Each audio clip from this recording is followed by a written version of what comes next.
धर्म की, भगवान श्यावर राजा रामचंद्र जी की, पवन सुत हनुमान जी की, बंदे बालाजी की, गोस्वामी तुलसीदास जी महाराज की, अपने अपने माता पिता की, अपने अपने गुरुजनों की, भारत माता की, वंदे वंदे वंदे। बहुत बहुत आभार।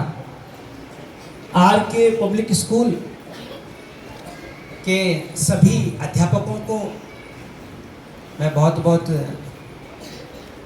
आभार व्यक्त करता हूँ। आपके प्रधानाध्यापक और संचालक मनोज जी को मैं धन्यवाद देता हूँ कि आपने आपके इस सुंदर विद्यालय में आज श्री हनुमान चालीसा सामूहिक पाठ का जो आयोजन यहाँ पर आयोजित किया है, इस आयोजन से आज आपने इस विद्यालय को गुरुकुल की श्रेणी में ला दिया है। हम सभी विद्यालय में आते हैं ताकि हम अच्छी शिक्षा ग्रहण कर सकें, लेकिन अगर शिक्षा के साथ में अगर हम हमारे संस्कारों को और हमारी संस्कृति को भी जानें और उनको भी अर्जित करें तो हम शिक्षित होकर सफल हो सकते हैं। लेकिन अगर हम संस्कारी भी रहेंगे, अपनी संस्कृति को भी जानेंगे, तो हम संपूर्णता की ओर बढ़ेंगे। हमें सफल भी होना है और संपूर्ण भी होना है।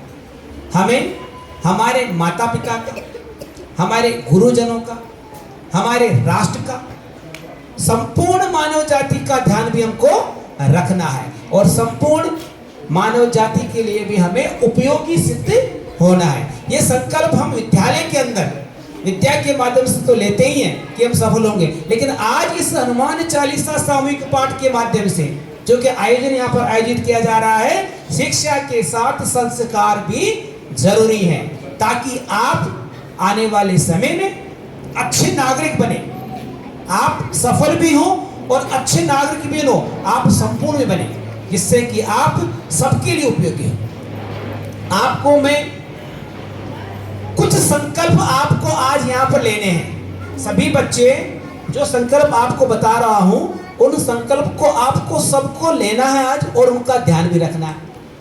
सभी बच्चे आज से एक संकल्प लेंगे, अपने माता पिता की आज्ञा का पालन करेंगे। जो बच्चे संकल्प ले रहे अपना हाथ खड़े करते चले जाएंगे। आज से सभी बच्चे अपने माता पिता की, अपने गुरुजनों की आज्ञा का पालन करेंगे। जो हाथ नहीं खड़े कर रहे हैं, इसका मतलब वो पालन नहीं करेंगे, वो संकल्प नहीं ले रहे हैं। अपने जो भी आपके परिवार में जो बड़े हैं, उन सब का सम्मान करेंगे। आपके बड़ी बहन बड़े भाई हैं, किसी को भी अपशब्द नहीं बोलेंगे। आज से ये संकल्प लेंगे सभी। सदैव अनुशासन में रहेंगे और सभी बच्चे कसरत करेंगे, योग करेंगे जितना हो सकता है। अपने माता पिता से जानकर अनुशासन में रहेंगे, अनुशासन को नहीं तोड़ेंगे और योग प्राणायाम भी करेंगे। आप में से कितने बच्चे हैं जिनको मोबाइल फोन चलाना आता है? आज से संकल्प लेंगे कि आज के बाद मोबाइल फोन का उपयोग, हमको चलाना तो आता है, मतलब हमने उपयोग करते हैं, हम सब करते हैं उपयोग। आज से हम देखिए उपयोग नहीं करेंगे, ये संकल्प मत लो। उपयोग करेंगे, दुरुपयोग नहीं करेंगे, ये संकल्प लो। आज से मोबाइल फोन का दुरुपयोग नहीं करेंगे। अब उपयोग में और दुरुपयोग में फर्क क्या है? देखो, ये मोबाइल फोन जो है ना, ये आपकी आवश्यकता की पूर्ति के लिए है कि जो आपकी आवश्यकता है उसकी पूर्ति आप मोबाइल फोन से कर लो। लेकिन इससे बहुत सारी अनावश्यक आवश्यकताएं भी हमने उत्पन्न कर ली है। जिन बच्चों के पास मोबाइल फोन जिनके माता पिता ने दे रखा है, वो अपना हाथ खड़ा करें। जिन बच्चों को मोबाइल फोन दे रखा है, आपके पास मोबाइल फोन है, कुछ बच्चे हैं, वैसे तो खूब बच्चों के पास नहीं है, कुछ बच्चे हैं हो सकता है पढ़ाई के लिए, हो सकता है सुरक्षा के लिए, कई कारणों से कई बार माता पिता मोबाइल फोन उनको देते हैं, लेकिन उसका ये अर्थ नहीं है कि उस मोबाइल फोन का हम दुरुपयोग करें। आज से आपके फोन में, जिन बच्चों के पास मोबाइल फोन है, उनके फोन में किसी तरह का कोई लॉक, इसको बोलते हो ना आपकी लॉक लगा रखा है, वो लॉक नहीं होना चाहिए। क्योंकि अगर आप उपयोग कर रहे हैं तो आपके फोन में लॉक की आवश्यकता ही नहीं है, और अगर दुरुपयोग कर रहे हैं तब फिर आपको उसमें लॉक लगाने की जरूरत पड़ती है। तो अगर आज से अगर आपके फोन में अगर लॉक लगा हुआ है तो मतलब हम फोन का दुरुपयोग कर रहे हैं। तो हम संकल्प लेंगे कि आज से हम फोन का दुरुपयोग नहीं करेंगे। जो बच्चे फोन का दुरुपयोग नहीं करेंगे, अपना हाथ खड़ा करो। आपने संकल्प लिया है अपने माता पिता के समक्ष, आपने संकल्प लिया है अपने गुरुजनों के समक्ष, आपने संकल्प लिया है, यहाँ पर भगवान श्री राम का दरबार लगा है, हनुमान जी महाराज हैं, आपके सब गुरुजन हैं, तो आप सबका संकल्प ये टूटना नहीं चाहिए। अब मोबाइल फोन को अगर आवश्यकता है, अगर किसी को पढ़ाई के लिए आवश्यकता है, तो उसको माता पिता की देख रेख में या माता पिता के या बड़ों के अभिभावकों के साथ में बैठकर उसको सार्वजनिक, ऐसे नहीं कि छुप कर सबके सामने रखकर उसका उपयोग करेंगे। ये इसलिए बता रहा हूं कि ये मोबाइल फोन आपके बचपन को खत्म कर रहा है। आपके जो छोटा जो बाल मन है ना, उस मन के अंदर इतनी सारी विकृतियां डाल रहा है, आपको इतनी ज्यादा जानकारी दे रहा है जो जानकारी अभी आपके लिए आवश्यक ही नहीं है। आवश्यकता से अधिक जानकारी। कितने बच्चे, आप यहाँ पर 5वीं क्लास में जो बच्चे पढ़ते हैं, वो बच्चों को अगर 10वीं क्लास की अगर किताब पढ़ने को दी जाए या उसका एग्जाम दिलाएं तो पढ़ सकते हैं। तो ऐसे ही मोबाइल फोन अभी हमारे लिए इतना आवश्यक नहीं है। हमको इसकी आवश्यकता को जानना है कि वो कितना आवश्यक है। जितनी हमारी जरूरत है उतना ही हम इसको काम में लेंगे, अनावश्यक काम में नहीं लेंगे। इसके बाद में बुरी संगत, कई हमारे दोस्त बन जाते हैं जो हमें कई तरह के बातें बताते हैं। अगर वो बातें आपको लगती है कि आपके माता पिता के, आपके गुरुजनों के साथ में आराम से की जा सकती है, तब तो वो बात सही है। लेकिन अगर वो बात जो आपको माता पिता से या अपने गुरुजनों से छुपानी पड़ रही है, तो इसका मतलब वो संगति, वो बात गलत है। तो ऐसी कोई भी बात या ऐसी कोई भी संगत, आपके दोस्त, आपके मित्र, आपके पड़ोसी अगर आपको कोई बताते हैं, तो आपको क्या करना है, उसकी जानकारी सुनना है। उसकी जानकारी अपने माता पिता को, अपने गुरुजनों को अवश्य देनी है कि मुझे ये दोस्त, मुझे ये फ्रेंड ये बात बोल रहा है, क्या ये सही है कि नहीं है। अगर वो बोलते कि सही है तो उस पर ध्यान देना है, नहीं तो उसको अमल नहीं लाना है। इसका संकल्प लेंगे आप। आज से हमारी जो संस्कृति है, हमारे भारत की जो संस्कृति है, हमारे जो संस्कार है, उनका आज से हम पालना करना प्रारंभ कर देंगे। कितने बच्चे रोज अपने माता पिता के पांव छूते हैं सुबह उठकर। बहुत अच्छा इस विद्यालय आपका, ये संस्कार आपके विद्यालय में आपने पहले से ही दे रखे हैं कि हमें रोज अपने माता पिता के पांव छूने चाहिए, रोज हमें हमारे गुरुजनों के पांव छूने चाहिए। ये संकल्प आपने पहले ही ले रखा है, बहुत सुंदर। हम हमारे राष्ट्र के, इस देश के ऐसे नागरिक बनेंगे जो हम न केवल हमारे लिए, हमारे राष्ट्र के लिए भी, जैसे गंदगी नहीं करेंगे, किसी तरह का ऐसा कोई भी कार्य नहीं करेंगे जिससे हमारे समाज की या हमारे राष्ट्र की किसी भी तरह की छवि को हम धूमिल करने में वो कार्य करें।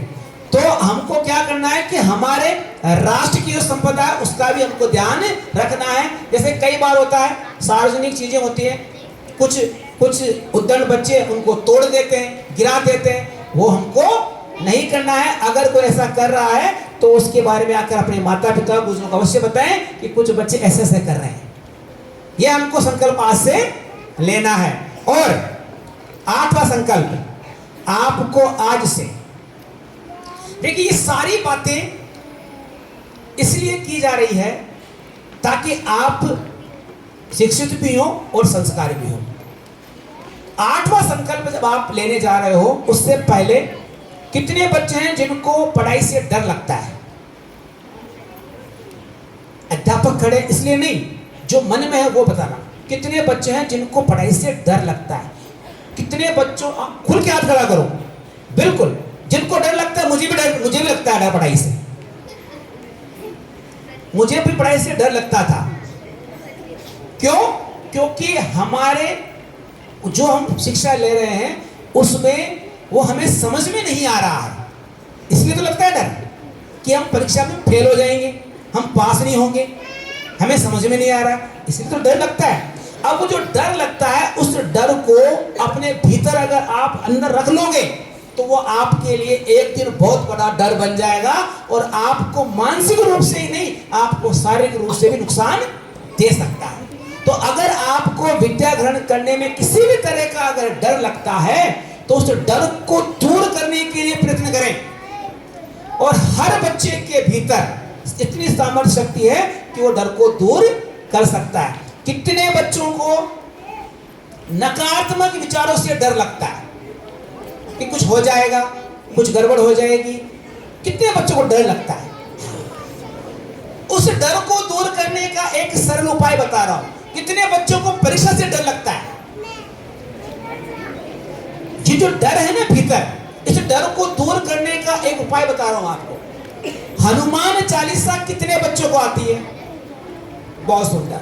आपको मैं बता रहा हूं कि हनुमान चालीसा को अगर आप रोज पढ़ेंगे और उसको समझेंगे, उसकी सामर्थ्य शक्ति को जानेंगे, तो आप अपने भीतर के डर को दूर कर सकते हैं। हनुमान चालीसा की जो चौपाइयां हैं, जैसे बुद्धिहीन तनु जान के सुमिरो पवन कुमार, बल बुद्धि विद्या देहु मोहि हरऊ क्लेश विकार। ये हनुमान जी महाराज से आप जब ये प्रार्थना करते हैं कि हमें बल बुद्धि और विद्या दो और हमारे भीतर जितने भी क्लेश और विकार हैं उनको आप दूर करो, तो आप अपने भीतर जितने भी नकारात्मक प्रभाव है, नकारात्मक ऊर्जा है, उसको आप अपने से दूर कर रहे होते हैं और बल बुद्धि और विद्या को ग्रहण करने के लिए आप अपने आप को एक पॉजिटिव मैसेज दे रहे होते हैं।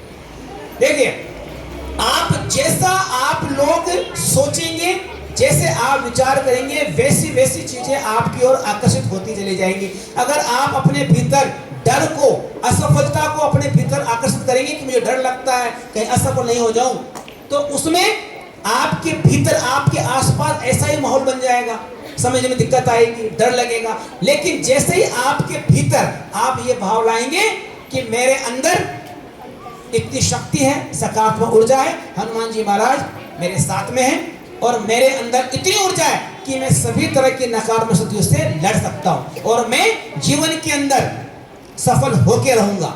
मैं जीवन के अंदर हर वो कार्य करूंगा जो सफलता के लिए जरूरी है। तो जब भी आप अपने भीतर खुद को संदेश दे रहे होते हैं तो आपके भीतर एक नई शक्ति, एक नई ऊर्जा का संचार हो रहा होता है और आप उस डर से विजय प्राप्त कर लेते हैं। तो आपको जब भी परीक्षा का डर लगे, जब भी आपको कोई और डर लगे, या जब भी आपको ऐसा लगे कि कोई चीज समझ में नहीं आ रही है, तो हनुमान चालीसा का एक पाठ आप अवश्य पढ़ें। और पढ़ते वक्त ध्यान रखें, किसी तरह का कोई नियम नहीं है कि हनुमान चालीसा पढ़ने के लिए आपको कोई विशेष कोई कार्यक्रम करना होगा। आप जैसे हो वैसे, आपके पास एक पुस्तिका, सबके पास आई पुस्तिका, इस पुस्तिका को आप ऐसे फोल्ड कर लो,